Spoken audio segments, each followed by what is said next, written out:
Hello everyone.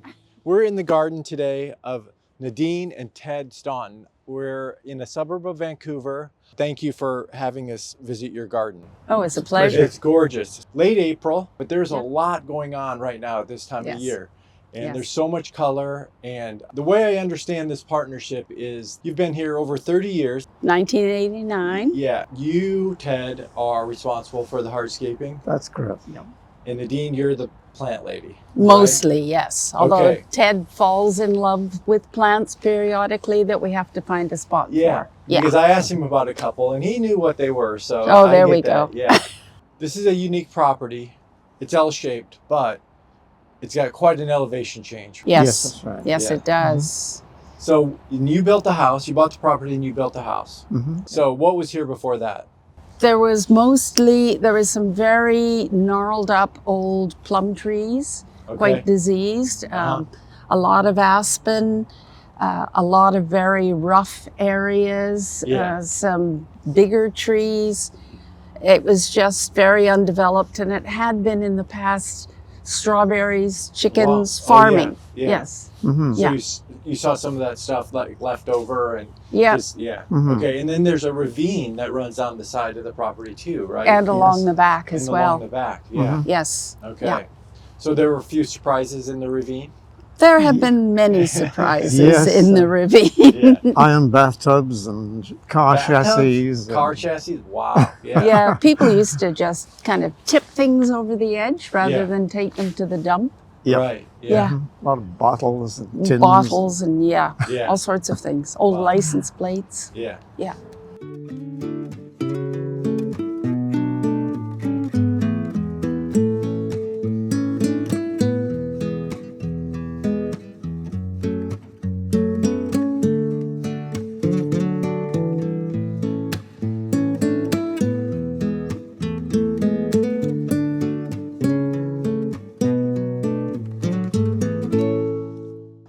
So we're on this boulder path here, right? Yeah. Mm-hmm. Okay. And now, Ted, how did these boulders get here?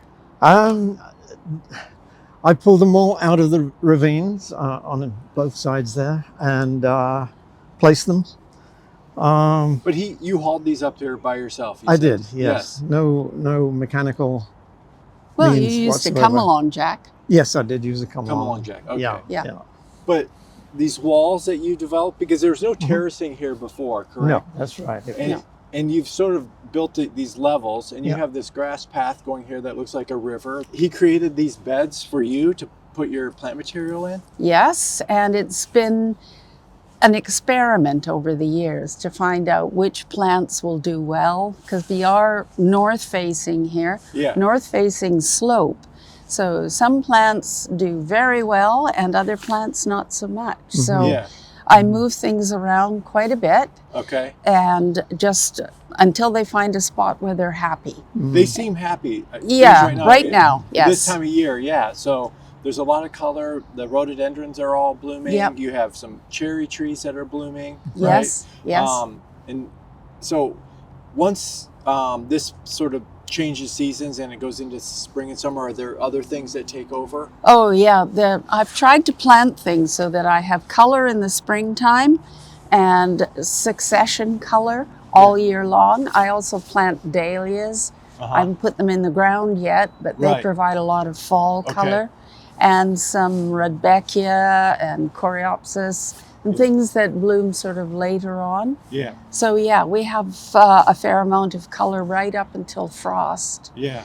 And sometimes we don't get frost until December.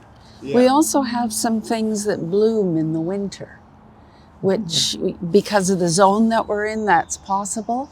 Like we have a winter blooming viburnum, and it started last year, started blooming in November, and it finished around the end of March. Wow, that's nice It's to have pink. that in the garden. Oh, some winter interest. Yeah. The scent is awesome. And Just- it's beautifully scented, Yeah. and hummingbirds love it. yeah, And they we get- stay all winter. Excellent. Yeah.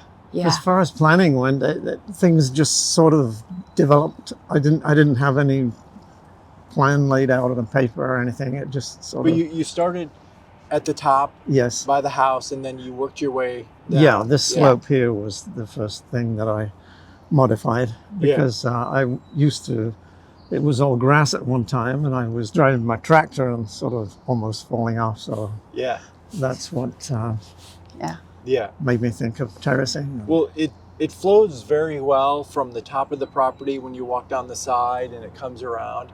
There's some nice vistas, and you said in the winter when the leaves fall, you do have views of the mountains back there. Yes, the mountains and the river. So there's planes that take off. There's river traffic. Yeah. And of course we've got trains and a highway. So yeah. Do you have any deer pressure or any pests or anything that cause problems that you have to? Raccoons, squirrels, skunks. Yeah. Not too bad now. Not too bad though. No. Yeah.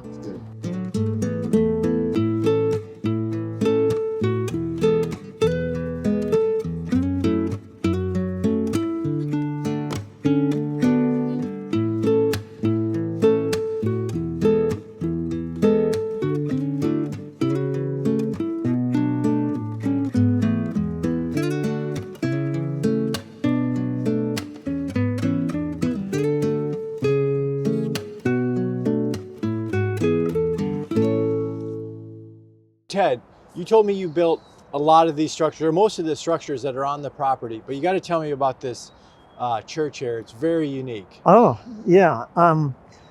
It actually started out in a semicircle of trees, and I wanted a sort of a different building in there. I originally had planned on building a kind of a folly with an outside walkway, but it because of the constriction of the trees, it turned out to be more of a Gothic church. So and when I came to Canada, I didn't know one end of a hammer from the other, and we bought a little house up the street, and we lived there for 20 years.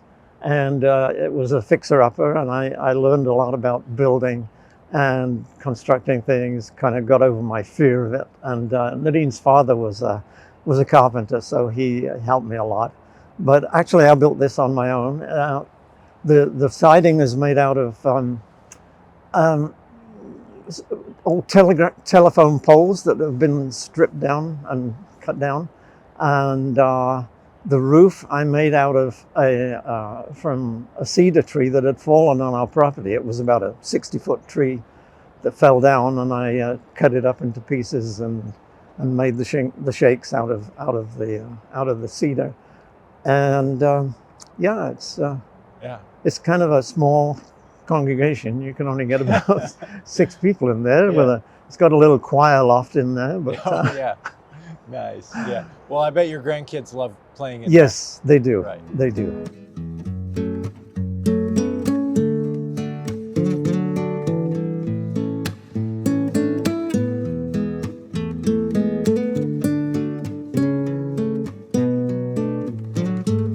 Nadine, I see a lot of repetition in the garden. You have a lot of plants here, that same plants down there. Yes. You want to talk about that a little bit? Well, mostly that happens on its own because I have a lot of plants that seed themselves, and I'll find seedlings or small plants that have sprung up where I didn't put them, but I tend to leave most of them unless they're really in the way or impeding something else, because for some reason plants like to grow inside other plants.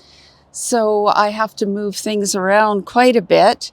But because it's such a large garden, I don't have time to manicure every spot. And I get a lot of things that just seed themselves, like this one down here is a campanula, and it looks lovely. It gets a spray of blue flowers on it in the summertime, but it seeds itself everywhere. So I find myself weeding a lot of it out. And the forget-me-nots, I never plant them. They just come up in the springtime. I leave them because I love the looks of them, but I have to caution people, do not make the same mistake I did one year. Put them on your compost pile, because when you use your compost, you will have so many forget-me-nots.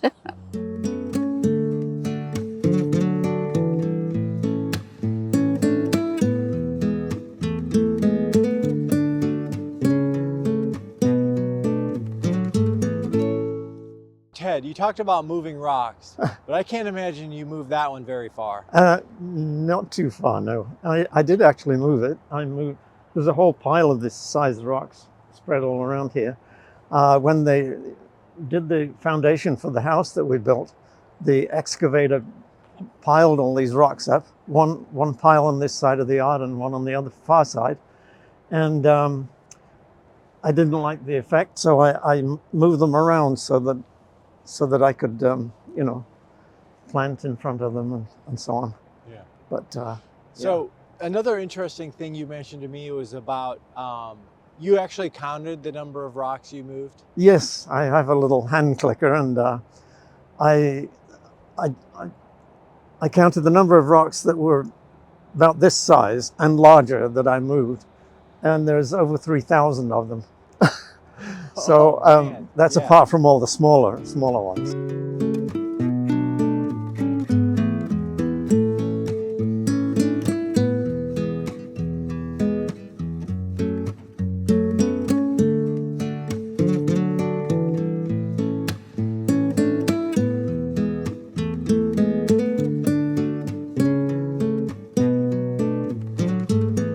The work never stops in this garden. No, never, Right. never.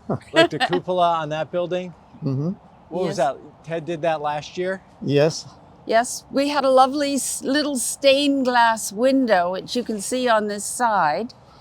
And he got the idea that it would look nice if it was in a cupola on top of what used to be a shed with a roof like this.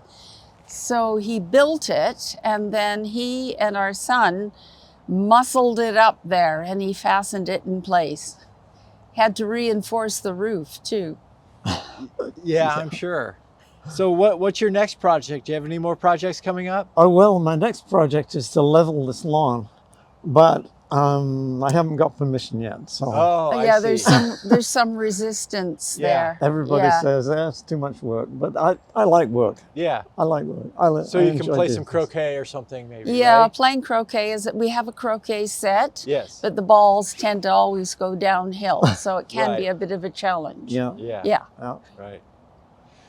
Well, I want to So- thank you too for letting Garden Gate and myself come in and tour your garden and see everything you've done here. It's just a really amazing property, and you guys should be very proud. Oh, thank you very thank you so much. So It's much been a appreciate pleasure. you coming.